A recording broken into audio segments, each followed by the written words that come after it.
ഇന്നത്തെ നമ്മുടെ മുഖ്യ അതിഥി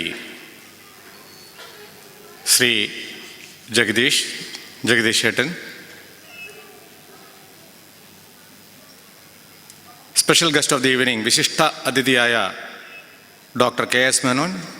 അദ്ദേഹം ബ്രോഡ്ബാൻഡ് കമ്പനിയുടെ ചെയർമാൻ ആൻഡ് മാനേജിംഗ് ഡയറക്ടറാണ്.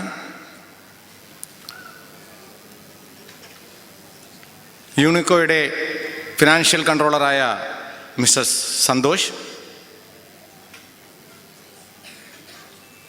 കേരളീയ സമാജത്തിൻ്റെ ആദരണീയനായ പ്രസിഡന്റ്, നമ്മുടെ സൊസൈറ്റിയുടെ ഒരു എമിനൻറ്റ് മെമ്പറുമായ ശ്രീ PV രാധാകൃഷ്ണപിള്ള. UA എക്സ്ചേഞ്ചിൻ്റെ country manager mister Vineesh. Indian സ്കൂളിൻ്റെ ആദരണീയനായ ചെയർമാൻ ശ്രീ പ്രിൻസ് നടരാജൻ. നമ്മുടെ പ്രിയങ്കരനായ സെക്രട്ടറി ശ്രീ മനോജ്. സദസ്സിൽ ഉപവിഷ്ടരായിരിക്കുന്ന വിശിഷ്ട വ്യക്തികളെ, എക്സിക്യൂട്ടീവ് കമ്മിറ്റി അംഗങ്ങളെ, എൻ്റെ പ്രിയ സഹോദരി സഹോദരന്മാരെ, കുട്ടികളെ, നിങ്ങൾക്ക് എല്ലാവർക്കും എൻ്റെ വിനീതമായ നമസ്കാരം. ശ്രീ ജഗദീഷിനെ പറ്റി മനോജ് പറഞ്ഞു കഴിഞ്ഞു. അദ്ദേഹം മലയാള സിനിമയിലെ ദീർഘകാലമായി 35 വർഷത്തിൽ പരമായി എല്ലാ മേഖലയിലും തിളങ്ങിയ ഒരു വ്യക്തിയാണ്. നായക നടനായും ഹാസ്യ നടനായും സഹനടനായും അദ്ദേഹത്തിൻ്റെ ഓരോ വേഷങ്ങൾ, അദ്ദേഹത്തിൻ്റെ പേര് വരുമ്പോൾ തന്നെ ഓരോ വേഷങ്ങൾ നമ്മുടെ മനസ്സിലേക്ക് ഓർമ്മ വരികയാണ്. അഭിനയ മേഖലയിൽ മാത്രമല്ല, അദ്ദേഹം കഥാകൃത്തായും തിരക്കഥാകൃത്തായും മറ്റ് എല്ലാ മേഖലയിലും തിളങ്ങിയ വ്യക്തിയാണ്. പ്രമുഖ പ്രാസംഗികനാണ്. അതുകൂടാതെ ഒട്ടുമിക്ക സബ്ജക്റ്റുകളെ പറ്റിയും സ്പോണ്ടേനിയസായി സംസാരിക്കാൻ കഴിവുള്ളൊരു വ്യക്തിയാണ്. കാര്യമാത്ര പ്രസക്തമായ രീതിയിൽ സംസാരിക്കാൻ കഴിവുള്ള വ്യക്തിയാണ് അദ്ദേഹം ഒരു സദസ്സിൽ, അദ്ദേഹം പങ്കെടുക്കുന്ന ഒരു സദസ്സിൽ ഞാൻ അദ്ദേഹത്തിൻ്റെ കൂടെ വേദിയിലിരുന്നപ്പോൾ എനിക്ക് ഓർമ്മയുണ്ട്, 7 പേരായിരുന്നു അന്ന് വേദിയിലുണ്ടായിരുന്നത്. 7 പേരുടെയും പേര് ഡയസിൽ വെച്ചിരുന്നില്ല. MC ജസ്റ്റ് പറഞ്ഞു പോയി. അതിനുശേഷം പ്രസംഗിക്കാൻ വന്ന അദ്ദേഹം 7 പേരുടെ പേരും വളരെ ക്രമമായി പറഞ്ഞു എന്നുള്ളത് തന്നെ അദ്ദേഹത്തിൻ്റെ മെമ്മറിയെ എടുത്തു കാണിക്കുന്ന ഒരു കാര്യമാണ്. പ്രത്യേകിച്ച് എൻ്റെ പേരൊക്കെ തെറ്റാതെ ആരും ഉച്ചരിക്കാറില്ല. അപ്പോൾ അങ്ങനെ ഉള്ളൊരു വ്യക്തിയാണ് അദ്ദേഹം. An intellectual person from Malayalam film fraternity. Thank you Jagadish ഏട്ടൻ for gracing this occasion with your esteemed presence. അതുപോലെ തന്നെ ഡോക്ടർ KS മേനോൻ. അദ്ദേഹം എൻ്റെ നാട്ടുകാരനാണ്. എൻ്റെ വീടും അദ്ദേഹത്തിൻ്റെ വീടും എൻ്റെ വീടും അദ്ദേഹത്തിൻ്റെ കൊട്ടാരവും 4-5 കിലോമീറ്റർ വ്യത്യാസമേ ഉള്ളൂ. അദ്ദേഹത്തിനെ എങ്ങനെ എന്തു പറഞ്ഞ് വിശേഷിപ്പിക്കണമെന്ന് എനിക്കറിയില്ല. കാരണം ജീവിതത്തിൻ്റെ ഒരു നീണ്ട കാലം അദ്ദേഹം വിദ്യാഭ്യാസ വിദഗ്ധൻ്റെ റോളിലായിരുന്നു. 8-10,000 കുട്ടികൾ പഠിക്കുന്ന സ്കൂളിൽ പ്രിൻസിപ്പളായി അദ്ദേഹം സേവനമനുഷ്ഠിച്ചിട്ടുണ്ട്. ഗോവയിലെ എഡ്യൂക്കേഷൻ ഡിപ്പാർട്ട്മെൻറ്റിൻ്റെ സ്റ്റേറ്റ് ലെവലിലുള്ള ഹയർ എഡ്യൂക്കേഷൻ ഓഫീസറായി അദ്ദേഹം സേവനമനുഷ്ഠിച്ചിട്ടുണ്ട്. ശേഷം ഇപ്പോൾ നീണ്ട കാലം, എൻ്റെ കണക്ക് ശരിയാണെങ്കിൽ ഒരു ചുരുങ്ങിയത് ഒരു 30 കൊല്ലെങ്കിലുമായി അദ്ദേഹം ബഹ്റൈനിൽ ബിസിനസ് ചെയ്തു വരികയാണ്. ഇപ്പോൾ അദ്ദേഹം ബ്രോഡ്ബാൻഡ് കോൺട്രാക്റ്റിംഗ്, ഇവയുടെ A ഗ്രേഡ് കോൺട്രാക്ടറായ ഒരു കോൺട്രാക്റ്റിംഗ് കമ്പനിയാണ്. അതിൻ്റെ ചെയർമാൻ ആൻഡ് മാനേജിംഗ് ഡയറക്ടറാണ്. അദ്ദേഹത്തിൻ്റെ ക്വാളിഫിക്കേഷൻ പറയുകയാണെങ്കിൽ നമുക്കൊരു 10 മിനിറ്റ് വേണം. 2 degree, 2 post graduation, 2 doctorate, 1 MBA. ഒരു മനുഷ്യൻ ഇത്രയും ഒക്കെ എങ്ങനെ നേടിയെടുത്തു എന്ന് വളരെ സിമ്പിളായി ഒതുങ്ങിക്കൂടി ജീവിക്കുന്ന ഒരു മനുഷ്യൻ. അദ്ദേഹത്തെ പോലെയുള്ള ലളിതമായ ജീവിതം നയിക്കുന്ന ഒരു വ്യക്തിയെ, ഈ മനോജ് പറഞ്ഞ പോലെ ഇടത് കൈ കൊടുക്കുന്നത് വലത് കൈ അറിയാൻ താല്പര്യമില്ലാത്തൊരു വ്യക്തിയാണ് ഡോക്ടർ KS മേനോൻ എന്ന് എനിക്ക് അദ്ദേഹത്തെ വ്യക്തമായി അറിയുന്നതുകൊണ്ട് എനിക്കത് സധൈര്യം പറയാൻ കഴിയും. അതേപോലെ ഒരു വ്യക്തിയെ ഇന്ന് ഈ സദസ്സിൽ special guest of the evening ആയി വിശിഷ്ട അതിഥിയായി കിട്ടിയതിൽ വളരെയധികം സന്തോഷമുണ്ട്. Thank you doctor KS Menon for gracing this occasion with your esteemed presence. അതുപോലെ തന്നെ ശ്രീ PV രാധാകൃഷ്ണപിള്ള,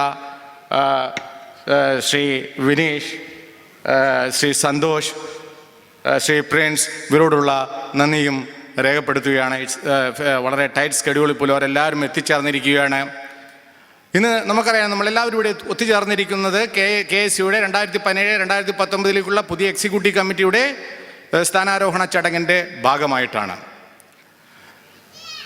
കേരളത്തിലെ വളരെ പ്രബലരായ പ്രബുദ്ധരായ ഒരു വിഭാഗമാണ്, നൂറ്റാണ്ടുകളായി ഉള്ള ഒരു വിഭാഗമാണ്. കേരളത്തിലല്ല, ഭാരതത്തിൽ തന്നെ മൊത്തമായി എടുത്തു നോക്കിക്കഴിഞ്ഞാലുമുള്ള ഒരു വിഭാഗമാണ് നായർ സമുദായം. കേരളത്തിൻ്റെ സാമൂഹിക സാംസ്കാരിക മേഖലയുടെ ഉന്നമനത്തിന് വേണ്ടി അത് ഏത് തലങ്ങളെടുത്തോളൂ, കലാ, സാഹിത്യ, ശാസ്ത്ര, സാങ്കേതിക, സാമൂഹിക, സാംസ്കാരിക, വിദ്യാഭ്യാസ രംഗങ്ങളിൽ, ഏത് രംഗങ്ങളിൽ എടുത്തു കഴിഞ്ഞാലും ആ രംഗങ്ങളിലെല്ലാം വളരെ വലിയ സംഭാവന, വളരെ വലിയ സേവനം നടത്തിയ കൂട്ടരാണ്. ഭാരത സംസ്കാരത്തിൻ്റെ മൂല്യങ്ങളുടെ മാറ്റുരയ്ക്കുന്നതിൽ, മൂല്യങ്ങളുടെ മാറ്റുകൂട്ടുന്നതിൽ ഇവർ വഹിച്ച പങ്ക് എന്തുകൊണ്ടും പ്രശംസനീയമാണ്. ഒരിക്കലും അത് വിസ്മരിക്കാൻ കഴിയാത്തതാണ്. 16-ാം നൂറ്റാണ്ടിൻ്റെ അന്ത്യം വരെ, 15-ാം നൂറ്റാണ്ടിൻ്റെ അന്ത്യം വരെ, 16-ാം നൂറ്റാണ്ടിൻ്റെ തുടക്കം വരെ കേരളത്തിലെ ഒട്ടുമിക്ക വസ്തുവകകളുടെ ഉടമസ്ഥരും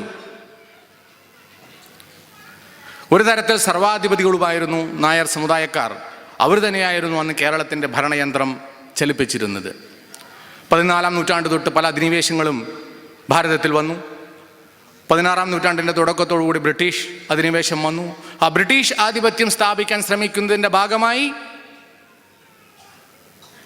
പൊതുവെ കുറച്ച് ആത്മാഭിമാനം കൂടുതലുള്ള ഇവർ അവരുമായി സഹകരിക്കാൻ വിമുഖത കാണിച്ചപ്പോൾ ഭീഷണിപ്പെടുത്തി, ശിക്ഷിച്ച്, പിഴ വിധിച്ച്, കൊല്ലേണ്ടവരെ കൊന്ന്, സർവോപരി നിർബന്ധിത മതപരിവർത്തനം നടത്തി.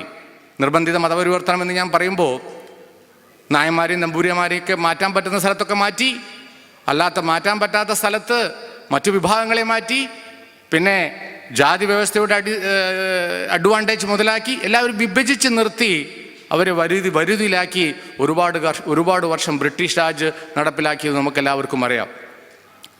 സഹോദരി സഹോദരന്മാരെ, നിർബന്ധിത മതപരിവർത്തനം എന്ന് ഞാൻ പറയുമ്പോൾ ഒരിക്കലെങ്കിലും നിങ്ങൾ ശ്രീ ചട്ടമ്പി സ്വാമി അവരുടെ ക്രിസ്തുമത ചേതനം എന്ന ഗ്രന്ഥം വായിച്ചിരിക്കണം. എന്നിട്ട് ഇതൊക്കെ ഉണ്ടായിട്ട് പോലും മദ്രാസ് പ്രസിഡൻസിയുടെ 1857 മജിസ്ട്രേറ്റും കലക്ടറുമായിരുന്ന ശ്രീ വില്യം ലോഗൻ അദ്ദേഹത്തിൻ്റെ ആമുഖത്തിൽ, അദ്ദേഹത്തിൻ്റെ മലബാർ മാനുവൽ എന്ന ഗ്രന്ഥത്തിൽ പറഞ്ഞത് എന്തെന്ന് വെച്ച് കഴിഞ്ഞാൽ, മലയാളി സമൂഹത്തിന്, അത് ഏത് ജാതിയോ ഏത് മതമോ ആയിക്കോട്ടെ, മലയാളി സമൂഹത്തിന് ഒരു പുരോഗതി ഉണ്ടായിട്ടുണ്ടെങ്കിൽ, ആ സമൂഹം വളർന്നിട്ടുണ്ടെങ്കിൽ അവിടെ നെടും തൂണായി ഒരു നായർ സമുദായക്കാരനെ കാണാൻ കഴിയുമെന്നുള്ളതാണ്. ഇത് ഞാൻ പറയുമ്പോൾ നമുക്ക് ചരിത്രത്തിലേക്ക് പോകേണ്ട ആവശ്യം. പ്രവർത്തനം വളരെ വ്യത്യസ്തമായ രീതിയിൽ, വ്യക്തമായ രീതിയിൽ, വിശദമായ കാഴ്ചപ്പാടോടുകൂടിയാണ് തുടങ്ങിയിരിക്കുന്നത്. ഈ കമ്മിറ്റിയിലുള്ള എല്ലാ എക്സിക്യൂട്ടീവ് കമ്മിറ്റി അംഗങ്ങളും, പ്രസിഡന്റ് ശ്രീ ജയകുമാർ തൊട്ട് general secretary Shri Manoj and our sports wing secretary Shri Mohanaprasad വരെയുള്ള എല്ലാ അംഗങ്ങളും സോഷ്യൽ കമ്മിറ്റ്മെൻറ്റോടുകൂടി പ്രവർത്തിക്കാൻ തയ്യാറായി വന്നവരും സമയമുള്ളവരും മനസ്സുള്ളവരും താല്പര്യമുള്ളവരുമാണ്. അങ്ങനെയുള്ള ആളുകൾ വേണം സംഘടനയുടെ ഭാരവാഹിത്വത്തിലേക്ക് വരാൻ. ഒരു സംഘടനയുടെ പ്രവർത്തനം എങ്ങനെയാണ് വിലയിരുത്തേണ്ടത്? അതിൻ്റെ കലാസാഹിത്യ സാംസ്കാരിക മേൻലി ജീവകാരുണ്യ പ്രവർത്തനങ്ങളിലൂടെയാണ്. നമുക്കൊക്കെ ഒരുപാട് ഭാഗ്യം കിട്ടും, ഒരുപാട് ചിലപ്പോൾ പലരടുത്തും ഒരുപാട് പൈസയൊക്കെ ഉണ്ടാവും. പക്ഷേ ഈ പൈസ വരുമ്പോൾ നമ്മൾ ദൈവത്തെ മറക്കുന്നു, ആ ശക്തിയെ മറക്കുന്നു, എല്ലാം നമ്മുടെ കഴിവ് കൊണ്ട് ഉണ്ടാക്കിയതാണെന്ന് നമ്മൾ വിചാരിക്കുന്നു. അപ്പോൾ ജീവകാരുണ്യ പ്രവർത്തനങ്ങളും വളരെ വിലപ്പെട്ടതാണ്. പിന്നെ അത് ജീവകാരുണ്യ പ്രവർത്തനം നടത്തുമ്പോൾ ഒരു കാരണവശാലും ഈ കമ്മിറ്റി നോക്കാറില്ല അത് നായരാണോ, അത് വേറെ വല്ലവരാണോ, അത് വേറെ വല്ല മതവിഭാഗക്കാരാണോ. അത് കൃത്യമായിട്ടും ഈ NSSനെ പറ്റി അറിയുന്നവരും പ്രത്യേകിച്ച് എന്നെ പേഴ്സണലായി അറിയുന്ന ആൾക്കാർക്കും അതറിയാം. കാരണം അവിടെ നമ്മൾ ഹെൽപ്പ് ദ ഡെസ്റ്റിറ്റ്യൂട്ട്, ആരാണ് ആവശ്യക്കാരൻ, ആരാണ് ബുദ്ധിമുട്ടുന്നത്, അവരെ സഹായിക്കുക എന്നുള്ളത് തന്നെയാണ്. പിന്നെ വേറൊരു കാര്യം പറഞ്ഞു കഴിഞ്ഞാൽ, വർഷങ്ങളായി ഈ സമൂഹം, പ്രത്യേകിച്ച് നായർ സമൂഹമല്ല ഹൈന്ദവ സമൂഹം തന്നെ ബുദ്ധിമുട്ടുന്ന ഒരു കാര്യം, ഭാരതീയ സാംസ്കാരിക മൂല്യങ്ങളെ അവരിലേക്ക് പകർന്നു കൊടുക്കാൻ. ഇപ്പം നമുക്ക് തന്നെ എങ്ങനെ കിട്ടിയതാ? മുത്തശ്ശനും മുത്തശ്ശിയൊക്കെ പറയുന്ന കഥകളൊക്കെ കേട്ട്, പല രാമായണോ അല്ലെങ്കിൽ ഭാഗവതോ വായനയൊക്കെ കേട്ടിട്ട് ഒരു ആധികാരികമായ ഭാരത സാംസ്കാരിക മൂല്യങ്ങളുടെ പഠനം നമ്മൾ ചെയ്തിട്ടില്ല എന്നാണ് ഞാൻ വിശ്വസിക്കുന്നത്. എനിക്ക് അതിനുള്ളൊരു ഓപ്പർച്യൂണിറ്റി കിട്ടിയിട്ടില്ല. പക്ഷേ ഇന്നത്തെ കുട്ടികളെക്കാൾ എത്രയോ കൂടുതൽ ആ ഒരു ഓപ്പർച്യൂണിറ്റി നമുക്ക് കിട്ടിയിട്ടുണ്ട്. അപ്പോൾ അങ്ങനെ ആ ഇനി വരുന്ന തലമുറയിലേക്ക് ഇപ്പം നമുക്ക് 30% നോളജ് കിട്ടിയെങ്കിൽ ഇനി വരുന്ന തലമുറയിലേക്ക് അത് 0% ആയി മാറിക്കൊണ്ടിരിക്കുകയാണ്. ഇപ്പോൾ തന്നെ നിങ്ങൾ നോക്കിക്കഴിഞ്ഞാൽ കാണാം 50% ഹൈന്ദവ സമൂഹത്തിൽ ആത്മഹത്യ 85% അത്രേ. അപ്പോൾ ആൾമോസ്റ്റ് ഡബിൾ. അതിന് കാരണം എന്താ? ഭഗവത്ഗീത ആരെങ്കിലും പഠിച്ചിട്ടുണ്ടോ? ഈ ലോകത്തിൽ തന്നെ ഏറ്റവും വലിയ സൈക്കോളജിക്കൽ ടെസ്റ്റാണത്രേ ഭഗവത്ഗീത. ഭഗവത്ഗീത ആരെങ്കിലും ഒന്ന് കൃത്യമായി വായിച്ചിട്ടുണ്ടോ? ഇവിടെ എല്ലാവരും എനിക്ക് വേറൊരാളായി മാറണം, എനിക്ക് രഘുവേട്ടനാവണം, രഘുവേട്ടനെ ഞാനാവണം, നമ്മൾ മത്സരിച്ചു കൊണ്ടിരിക്കുകയാണ്. രഘുവേട്ടൻ്റെ പേര് ലിബർട്ടി കൊണ്ട് പറഞ്ഞതാണ്. അങ്ങനെ ഓരോരുത്തരാവണം. അപ്പോൾ മത്സരിച്ചു കൊണ്ടിരിക്കുകയാണ്. അദ്ദേഹം ഏറ്റവും മൈൻഡായിട്ട് എന്ത് പറഞ്ഞു കഴിഞ്ഞാലും റെസ്പോണ്ട് ചെയ്യാത്ത ആളാവുകൊണ്ട് അദ്ദേഹത്തിൻ്റെ പേരെടുത്ത് പറയാം, അതുകൊണ്ട് കുഴപ്പമില്ല ആക്ച്വലി. അപ്പോൾ അങ്ങനെ മത്സരിച്ചു കൊണ്ടിരിക്കുന്ന ഒരു അവസ്ഥയിൽ എന്താ പ്രശ്നം എന്ന് വെച്ച് കഴിഞ്ഞാൽ അവിടെ എത്താതെ വരുന്ന സമയത്ത് നമ്മൾ മാനസികമായും ശാരീരികമായിട്ടൊക്കെ തളരുന്നു. ഇന്ന് ഞാനും ജഗദീഷ് ചേട്ടനൊക്കെ സംസാരിച്ച സമയത്ത് പറഞ്ഞു, ഒരാൾക്ക് വേറൊരു വ്യക്തിയാവാൻ പറ്റില്ല. എനിക്ക് ജഗദീഷ് ചേട്ടനാവാൻ ശ്രമിച്ചാൽ നടക്കുമോ? പണിപാളും അല്ലേ? അഭിനയിക്കാൻ പോയി കഴിഞ്ഞാൽ പണിപാടില്ലേ? തീർച്ചയായിട്ടും പണിപാളും. അപ്പോൾ അങ്ങനെയുള്ള കാര്യങ്ങൾ ചെയ്യാതെ നമുക്കെല്ലാം വളരെ അപാരമായ സാധ്യതകളുള്ള ഒരു ജന്മമാണ് മനുഷ്യജന്മം, ഓരോ വ്യക്തിയെ എടുത്തു കഴിഞ്ഞാലും. അപ്പോൾ അവനവന് കിട്ടിയ കഴിവ് നേർച്ച ചെയ്യുക, അതിൽ വർക്ക് ചെയ്യാനുള്ള താല്പര്യത്തോടു കൂടി ഒരു മൈൻഡ്, ഒരു ആറ്റിറ്റ്യൂഡ് രൂപാന്തരപ്പെടുത്തി മുന്നോട്ട് പോയി കഴിഞ്ഞാൽ നമുക്ക് ഒരു സ്വപ്നം കണ്ട് മുന്നോട്ട് പോയി കഴിഞ്ഞാൽ നമുക്ക് പ്രശ്നങ്ങളല്ല. പ്രശ്നങ്ങളെല്ലാം നമ്മളൊരു സ്റ്റെപ്പുകളായി കണ്ടു കഴിഞ്ഞാൽ അതൊരു വിഷയമുള്ള കാര്യമല്ല. അപ്പോൾ കുറച്ചൊരു ആത്മീയ നോളജ്, കുറച്ചൊരു മൂല്യങ്ങളെ പറ്റിയുള്ള അവയർനെസ് വേണം. അതിൻ്റെ ഭാഗമായി 35 വർഷമായിട്ട് ഈ NSS തുടങ്ങിയിട്ട് ബഹ്റിൽ, പക്ഷേ ഇന്ന് വരെ ചെയ്യാത്ത 3 കാര്യങ്ങൾ സാംസ്കാരിക വിങ്ങിൻ്റെ നേതൃത്വത്തിൽ ഈ കമ്മിറ്റി ചെയ്തു.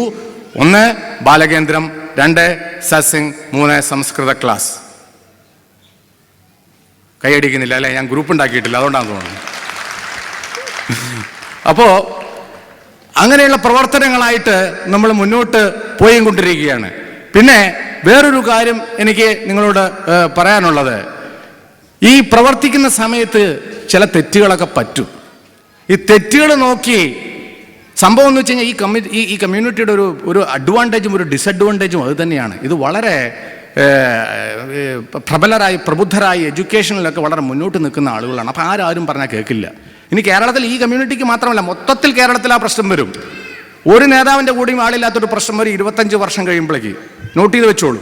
കാരണം ആരും പറഞ്ഞു കേൾക്കാത്തൊരവസ്ഥ കേരളത്തിൽ വന്നിട്ടില്ലെങ്കിൽ നമുക്കൊക്കെ പിന്നെ നമ്മൾ ഈ കാണുന്ന നോളജൊക്കെ വെറുതെ ആയി പോകും. അപ്പോൾ അങ്ങനൊരവസ്ഥ കേരളത്തിൽ വരും. അപ്പോൾ ഈ കമ്മ്യൂണിറ്റിയിൽ അത് പണ്ട് തൊട്ടേ ഉണ്ട്. അപ്പോൾ ആ പണ്ട് തൊട്ടേ ഉള്ള ഒരു പ്രശ്നമാണത്. അപ്പോൾ അതിൽ ചെറിയ ചെറിയ പ്രശ്നങ്ങൾ ഉണ്ടായിരിക്കും. അത് പറഞ്ഞു തീർക്കാതെ ഈ സമുദായത്തിൽ തന്നെ അധികാരമോഹമുള്ള ആളുകളുണ്ട്. അവരെന്ത് ചെയ്തും അതിനങ്ങ് ഊതി വീർപ്പിച്ച് വലുതാക്കിയ ഈ സമുദായത്തിൻ്റെ അഖണ്ഡതയ്ക്ക് തുരങ്കം വയ്ക്കുന്നവർ അവർ തന്നെയാണ്. പിന്നെ ആര് വിചാരിച്ചു കഴിഞ്ഞാൽ രക്ഷപ്പെടുക? എല്ലാവരും തിരക്കിൽ ഓരോരുത്തരും ഓരോ പ്രശ്നത്തിൽ കടന്ന് തിരിയണ സമയത്ത് ഇമാതിരി പണികൾ, എനിക്കൊരു ചെയർ വേണം, അതിന് ഞാൻ പണിയാവുന്നൊക്കെ പണിയും. ഈ ഒരു മേഖലയായിട്ട് ആളുകൾ മുന്നോട്ട് പോയി കഴിഞ്ഞാൽ ആര് വിചാരിച്ചു കഴിഞ്ഞാൽ രക്ഷപ്പെടില്ല. കുറച്ചു കാലം ഞാൻ പ്രവർത്തിച്ച് നോക്കും, ഇല്ലെങ്കിൽ പിന്നെ എനിക്ക് ഇതിൻ്റെ പിന്നാലെ നടന്നിട്ട് എന്ത് ചെയ്യാനാണ്? അപ്പോൾ അത് തന്നെയാണ് എനിക്ക് നിങ്ങളോട് എല്ലാവരോടും പറയാനുള്ളത്. പിന്നെ ശരിയും തെറ്റും ഒരു കാര്യം കൂടി നിങ്ങൾ മനസ്സിലാക്കുക, അത് ആപേക്ഷികങ്ങളാണ്. നിങ്ങളുടെ ശരി എൻ്റെ തെറ്റാണ്, എൻ്റെ തെറ്റ് നിങ്ങളുടെ ശരിയായിരിക്കുക. അപ്പം ശരിയും തെറ്റിലും കടന്ന് നിങ്ങൾ വെറുതെ വലയാതെ ഈ ഭൂതകാലത്തിൻ്റെ പിടിയിൽ അമരാതെ ഈ വർത്തമാനകാലത്തിൽ എന്തെങ്കിലും ഈ സമുദായത്തിന് ഉപകാരപ്രദമായി എന്തെങ്കിലും ഒരു കാര്യങ്ങൾ ചെയ്യുമ്പോൾ ഒരു പെട്ടെന്ന് ഒരു സുപ്രഭാതത്തിൽ ഇത്, കാരണം ഇപ്പം കണ്ടില്ലേ ബീഹാറിലാണ്, UP എവിടെയാണെന്ന് തോന്നുന്നു, ഈ ഇടിമിന്നലേറ്റപ്പോൾ 18 പേര് മരിച്ചുപോയി. എപ്പോഴാണ് നമ്മളൊക്കെ ഓഫാവാന്നറിയില്ല. അപ്പോൾ ആ സമയത്ത് നല്ല കാര്യങ്ങൾ ചെയ്യാൻ വേണ്ടിയുള്ള ഒരു ത്വര, ഒരു കാര്യം ആയിട്ട് മുന്നോട്ട് പോവുക. അങ്ങനെ അതിൽ നമ്മൾ ജാഗരൂകരായി കഴിഞ്ഞാൽ സമുദായം മാത്രമല്ല മൊത്തത്തിൽ സമൂഹം വളരെയധികം നന്നാവും. ഇനി അവസാനമായി എക്സിക്യൂട്ടീവ് കമ്മിറ്റിയിൽ ചുമതല നിൽക്കുന്ന എൻ്റെ സഹപ്രവർത്തകരുടെ അറിവിലായി, അവർക്ക് എല്ലാവർക്കും അറിയാം, നായർ സമുദായത്തിൻ്റെ പ്രതിജ്ഞ, ഞാൻ നായർ സമുദായത്തിൻ്റെ ഉന്നമനത്തിനായി നിരന്തരം ആലോചിക്കുകയും പ്രവർത്തിക്കുകയും ചെയ്യും. അത് ഇതര വിഭാഗങ്ങൾക്ക് ശോഭകരമായ ഒരു പ്രവൃത്തിയും ചെയ്യുകയില്ല. മാത്രവുമല്ല ഇവരെ എൻ്റെ കഴിവിൻ്റെ പരമാവധി സഹായിക്കുകയും ചെയ്യും. ഇത്രയും ഓർമ്മപ്പെടുത്തിക്കൊണ്ട് നമ്മുടെ കോൺസ്റ്റിറ്റ്യൂഷനിൽ പറഞ്ഞതുപോലെ ഹെൽപ്പ് ദ ഡെസ്റ്റിറ്റ്യൂട്ട്, അതായിരിക്കണം നമ്മുടെ main agenda. Help the destitute എന്ന് പറഞ്ഞുകൊണ്ട് അതായിരിക്കണം നമ്മുടെ ലക്ഷ്യം. എല്ലാവരോടും സ്നേഹത്തിൻ്റെ ഭാഷയിൽ എൻ്റെ നന്ദി അറിയിപ്പിച്ചുകൊണ്ട് നിർത്തുകയാണ്. നന്ദി, നമസ്കാരം.